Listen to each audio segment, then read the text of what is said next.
Tu dois voir la réalité en face. Les choses ne se déroulent pas toujours comme on le voudrait. Plus on vieillit et plus on prend conscience d'une chose. Quoi qu'on t'ait raconté, la vie sur cette terre est souvent synonyme de douleur, de souffrance et de vacuité, et ça tu peux rien y faire. Ce désir égoïste de préserver la paix est à l'origine de bien des guerres. Vous, les grands pays, êtes bien placés pour le savoir. Vous êtes imbus de votre propre pouvoir. Vous régnez sur le monde, ivre de paix et sourd à la souffrance des autres peuples. Et pourtant la mort vous guette, vous aussi. La guerre se chargera de vous rappeler notre destin inéluctable à tous. Vous ne perdez rien pour attendre.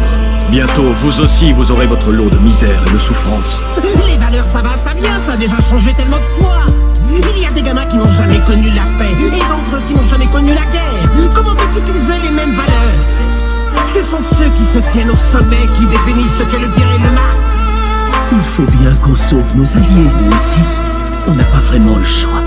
La violence est justifiée quand elle sert à protéger les autres, surtout ses camarades. Je n'ai pas raison.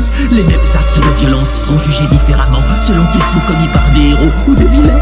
C'est notre monde qui décide si l'usage de la force est bon ou mauvais. Ne t'étonne pas du résultat. La violence engendre la violence. Un enfant grandit vite en période de guerre. Plus on souffre, plus on s'endurcit.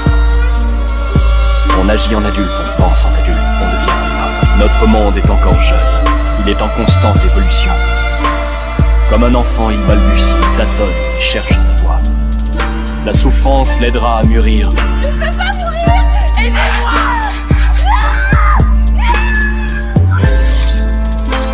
Ce monde est cruel. Mais il est aussi très beau. Voler et être volé. Emprisonner et être emprisonné. Ordonner et obéir. Le positif et le négatif s'enchaînent encore et encore. Et on combat sans cesse pour se protéger de la perte. Cependant, aucun lieu et aucun être aimé n'est éternel. Nous sommes tous voués à être oubliés. Pleurer les morts, quelle perte de temps, c'est une pratique complètement absurde. On peut repousser la mort, la contourner, l'habiller de signification, ça reste la mort. Vous connaissez le sens de la vie, monsieur? Elle n'en a pas. Hein? Réfléchis, petit. La vie ne peut avoir de sens que s'il est éternel. Tant qu'il existera des vainqueurs, il existera des vaincus. Désespérant.